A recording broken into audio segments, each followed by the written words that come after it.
Tuh, kita mau sekolah minggu nih. Mana Kak Estu? Kak Estu, sini. Hai. Ayo, kita mau mulai ibadah. Oke, ketinggalan loh. Ya, yuk. Adik-adik. Oh iya. Oh, kita nyapa dulu. Oh iya. Halo, Halo. Berjumpa lagi. Kita di luar bersama saya, Mbak Beatrice dan juga Esther. Oke, kita mau mulai ibadah dulu ya. Semuanya, ayo siap-siap dulu. Ya, udah siap ya? Kita mulai ya. Lupa, sebelum mulai kita mau berdoa. Iya. Lipat tangannya. Tutup. Saya berdoa. Oke, ya semuanya kita berdoa ya. Tuhan Yesus, terima kasih Tuhan, hari ini kami boleh bangun dengan keadaan yang sehat, dengan keadaan yang kuat. Ini semua karena kasih Tuhan dan kemurahan Tuhan dalam kehidupan kami. Tuhan, hari ini kami mau bersekolah minggu bersama, kami rindu bersekutu, kami rindu memuliakan nama-Mu. Dan biarlah Tuhan, segala pujian yang kami naikkan boleh menyenangkan hati Tuhan. Kami siap Tuhan untuk melakukan ibadah sekarang. Di dalam nama Tuhan Yesus kami berdoa. Haleluya. Amin. Amin. Kita di luar nih, tapi Walaupun di rumah, di dalam nggak apa-apa. dimanapun kita berada, kita akan selalu bersukacita. Oke. Dari ada di rumah, kita di sini, bahkan bersama-sama dengan teman-teman yang lain, kita berpisah dengan jarak dan kita bertemu secara online. Itu nggak mengurangi sukacita kita ya Kak ya. Oh, Oke. kita nyanyi apa nih? Ini nih, yang perang itu loh Kak, perang ya, melawan yang Raksasa. ada di tahu siapa? Ya, Daud ya. Kita akan kerjain itu ya.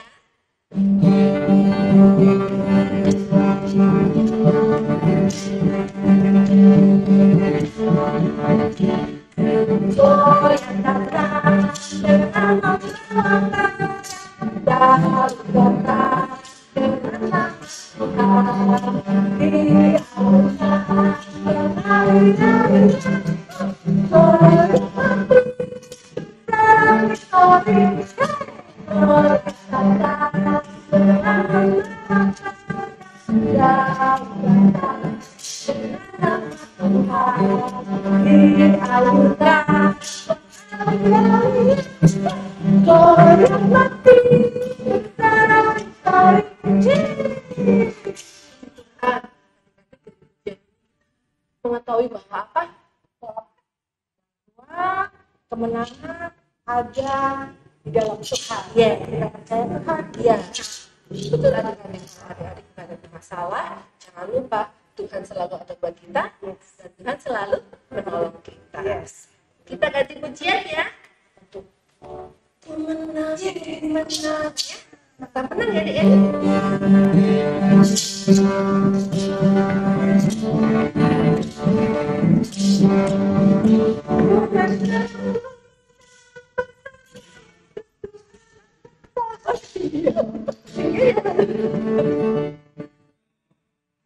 Yang mana? Langsung pujiannya aja ya.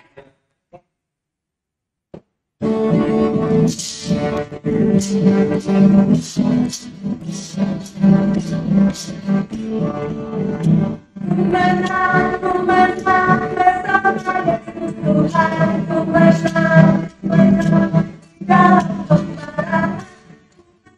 Haleluya, haleluya, ku menang bersama Yesus Tuhan, ku menang di dalam peperangan.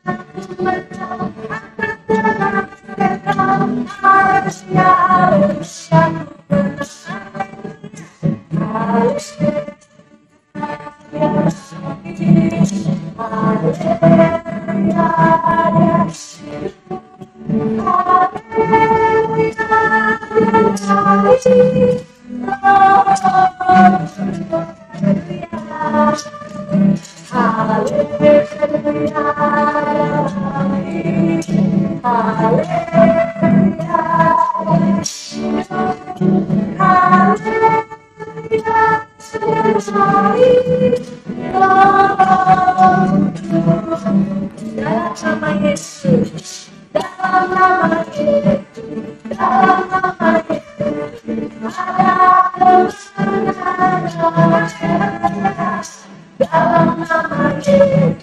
dalam nama Yesus diberikan dalam nama Tuhan Yesus yang pada dalam nama Tuhan Yesus ada kebenaran dalam nama Yesus, dalam nama Yesus, dalam nama Yesus ada kebenaran dalam nama Yesus, dalam nama Yesus diberi kuasa dalam nama Tuhan Yesus yang pada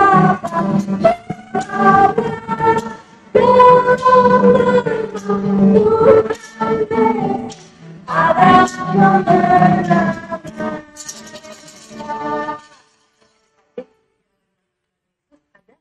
kebenaran. Tuhan selalu menolong kita, memberikan kemenangan kepada kita. Ya, besar ya. Oke, sekarang kita mau mendengarkan firman Tuhan. Siap-siap semuanya. Sebelum berdoa nyanyi dong, guys. Firman Tuhan mendengar. Ya.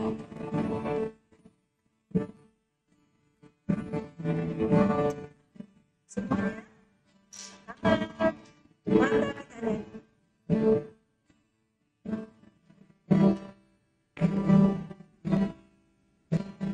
firman Tuhan ku dengar, ku tanam di hatiku, ku ingin bertumbuh subur dan berbuah. Yesus tolong padaku, firman Tuhan ku dengar, firman Tuhan ku dengar, ku tanam di hatiku, ku ingin bertumbuh subur dan berbuah lebat. Yesus tolong padaku, ingin bertumbuh subur dan berbuah lebat. Ku ingin bertumbuh subur dan berbuah lebat. Yesus tolong padaku. Sama-sama kita. Tuhan Yesus ada di dalam surga. Kami bersyukur karena Engkau ada yang Maha Kuasa, yang sanggup memberikan kemenangan di dalam hidup kami. Sebab itu Tuhan, sekarang kami mau dengarkan firman-Mu. Engkau tolong agar kami semua boleh mengerti apa yang akan diceritakan kepada kami semua. Biarlah firman-Mu boleh bertumbuh dalam kehidupan kami, jadi iman yang kuat di dalam Engkau. Terima kasih Tuhan, kami mau duduk diam mendengarkan firman-Mu dalam nama Tuhan Yesus Kristus. Haleluya. Amin. Halo adik-adik, apa kabar? Kak Jeffrey yakin dan percaya kita semua, adik-adik yang di rumah juga dalam kondisi yang baik. Sehat semua kan? Puji Tuhan. Tadi kita sudah memuji besarkan nama Tuhan. Kita nyanyi lagu kemenangan. Kita nyanyi lagu tentang Daud dan Goliat. Saat ini Kak Jeffrey mau menyampaikan firman Tuhan yang bercerita tentang Daud melawan Goliat. Kak Jeffrey yakin dan percaya adik tentu tahu ceritanya ya. Kalau minggu lalu, kalau nggak salah ceritanya tentang bagaimana Tuhan memilih Daud dan mengangkat serta mengurapi Daud menjadi raja pengganti Raja Saul. Benar. Kenapa Raja Saul harus diganti? Karena Raja Saul tidak taat akan firman Tuhan. Lalu Tuhan memilih seorang raja yang baru bagi bangsa Israel, yaitu Daud. Daud anaknya siapa? Ayo, ada yang ingat? Ya, betul. Anaknya Bapak Isai. Daud adalah anak terakhir dari 8 bersaudara laki-laki. Oke, sekarang ceritanya kelanjutannya ya. Setelah Daud diurapi oleh Nabi Samuel untuk menjadi raja pengganti Saul, Daud ternyata tidak langsung menjadi raja, adik-adik. Tapi Daud dipercaya oleh Raja Saul untuk melayani dia di istananya. Menjadi apa? Menjadi pembawa senjata perang untuk Raja Saul saat dia berperang. Lalu menjadi penghibur buat Raja Saul kalau dia dalam kondisi sedih atau dalam kondisi sedang diganggu oleh roh jahat. Kenapa? Daud ternyata bisa memainkan kecapi. Saat Daud memainkan kecapinya, itu rasa ketakutan, rasa godaan-godaan dari kuasa jahat yang mempengaruhi Raja Saul, semuanya hilang.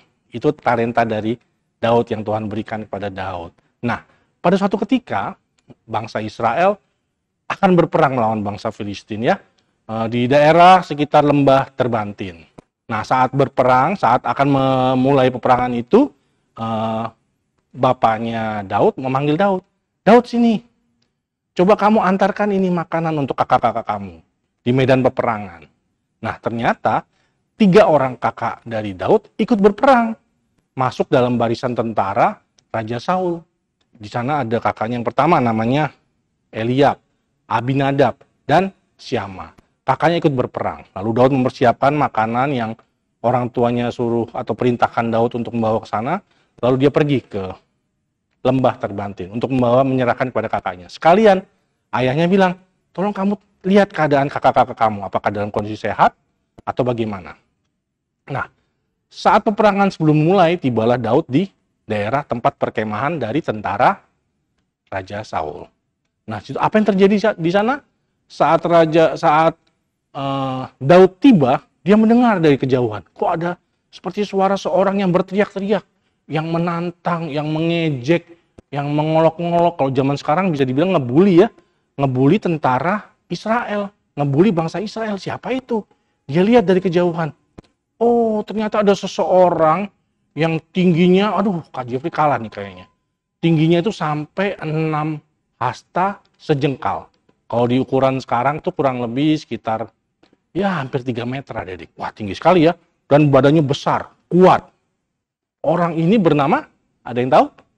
Iya, betul. Namanya Goliat. Dia adalah salah satu pahlawan perang dari bangsa Filistin yang memiliki badan yang tinggi, besar, dan kuat. Kalau dia berperang, dia akan menggunakan ketopong di kepalanya, dari tembaga, lalu baju zirah atau baju perang yang beratnya adik-adik, wah itu sampai sekitar 5.000 sikal beratnya. Itu kurang lebih 57 kilogram. Oh, bayangin adik-adik ya, baju perangnya aja sudah seberat 50-an kilo. Lalu dia memakai lembing, memakai tombak. Tombaknya, mata tombaknya itu beratnya bisa sekitar 500 sikal ya adik-adik ya, sekitar 7 kilo. Bayangin adik-adik, dengan perlengkapan yang seperti itu, dengan tinggi badan yang sangat tinggi, dia maju menantang setiap tentara Israel, lalu mengejek. Ayo kalau berani, tantang aku. Kalahkan aku 1 lawan 1. Apa yang dilakukan oleh tentara Israel? Semuanya ketakutan adik-adik. Gimana nggak takut ya melawan seseorang yang bisa dibilang raksasa ya, badannya tinggi dan besar. Tapi Daud mendengar apa yang diomongkan oleh Goliat, dia malah tertantang adik-adik. Dia berani, dia tidak takut sama sekali. Kenapa bisa nggak takut? Nanti diceritakan di belakang ya. Dia malah bilang, kok berani sekali dia mengejek-ngejek tentaranya Israel. Sedangkan Israel kan adalah bangsa pilihan Allah. Lalu apa yang terjadi? Kakak dari Daud bilang, hei Daud, kamu jangan ngomong gitu, jangan asal ngomong. Kamu belum tahu cara melawan orang itu. Kok kamu berani sekali ngomong? Udah, kamu pulang aja. Kamu gembalakan aja domba di rumah yang cuma 2-3 ekor itu. Jadi nggak usah di sini. Tapi apa yang diperkatakan oleh Daud itu terdengar oleh Raja Saul. Lalu Saul memanggil Daud, dia tanya, Daud, kamu berani melawan Goliat? Berani dong. Masa Tuhan Raja membiarkan saja orang Filistin untuk menjelek-jelekan dan istilahnya membuli bangsa Israel. Aku sanggup melawan dia karena aku yakin Tuhan pasti menolong. Wah, puji Tuhan ya, ada keyakinan yang besar dari Daud bahwa Tuhan pasti menolong. Lalu apa yang terjadi?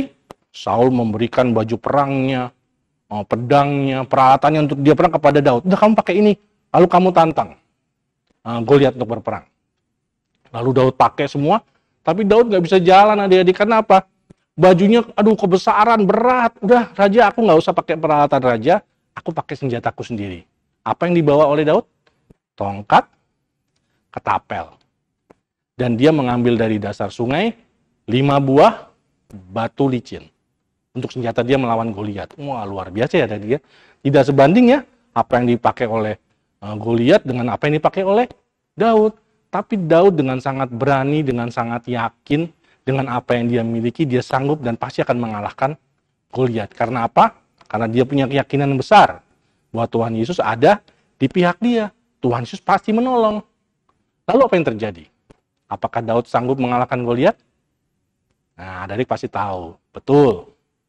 Daud akhirnya sanggup mengalahkan, bahkan bukan cuma mengalahkan Goliat. Dia bisa membunuh Goliat, bahkan memenggal kepala Goliat.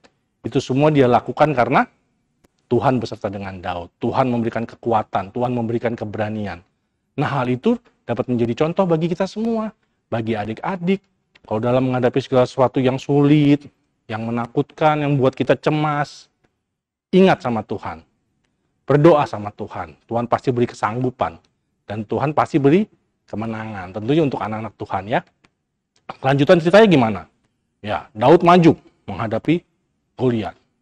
Saat Goliat melihat Daud, Goliat bilang gini, apa-apaan nih bangsa Israel? Masa menyuruh seorang anak kecil melawan dia? Sudah gitu dia lihat Daud cuma bawa tongkat. Dia marah. Dia bilang, apa-apaan kamu cuma bawa tongkat? Memangnya saya binatang? Cuma kamu lawan saya cuma pakai tongkat. Lalu Daud berkata, kamu boleh maju mendatangi aku dengan segala perlengkapan yang luar biasa ya. Tapi aku mendatangi engkau dengan nama Tuhan. Di situ letak kekuatan yang Daud miliki yang datangnya dari Tuhan. Saat itu juga Daud menyiapkan ketapelnya. Dia ambil dari salah satu batu licin yang diambil dari permukaan, dari dasar sungai. Lalu dia lemparkan. Dan batu itu tepat adik-adik di pelipis Goliat. Masuk ke dalam.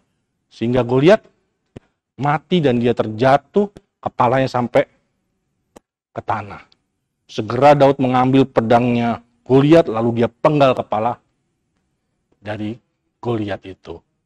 Puji Tuhan, di situ Daud dapat membuktikan bahwa Tuhan sanggup menolong. Dan Tuhan benar-benar menolong. Disitulah kemenangan terjadi. Daud memperoleh kemenangan. Tentara Israel memperoleh kemenangan. Puji Tuhan, biar kiranya dengan cerita ini, adik-adik di rumah kita semua yang mendengar, mengingat bahwa kita ini anak-anak Tuhan. Kita memiliki Tuhan yang selalu sanggup menolong dalam segala apa yang kita hadapi. Dalam kesulitan, kecemasan, atau ketakutan sekalipun. Ya, itu cerita untuk hari ini. Biar kiranya cerita ini dapat menjadi kekuatan bagi kita semua ya, khususnya buat adik-adik. Dan kita mau tutup ibadah kita. Kita tutup mata kita lipat tangan kita berdoa. Segala puji dan syukur hanya bagimu Tuhan. Terima kasih Tuhan Yesus untuk firman-Mu di saat ini yang dapat kami dengar dan kami terima. Dan kiranya firman-Mu ini Tuhan yang memberikan kami keyakinan dan kepercayaan yang lebih lagi kepadamu. Karena kami memiliki Engkau, kami adalah anak-anak-Mu Tuhan. Kami yakin dan percaya Engkau sanggup menolong kami dalam kami menghadapi segala apa saja yang kami hadapi di dunia ini. Dalam kecemasan, ketakutan, atau hal-hal lainnya Bapa. Terima kasih Tuhan Yesus, terima kasih untuk pimpinan-Mu dalam ibadah kami. Biar kiranya Kau menyertai kami Tuhan seminggu yang akan datang di dalam aktivitas kami masing-masing. Terpujilah nama-Mu Bapa, kami mengakhiri ibadah kami hanya di dalam nama Tuhan Yesus Kristus. Haleluya, amin. Puji Tuhan. Sampai minggu depan.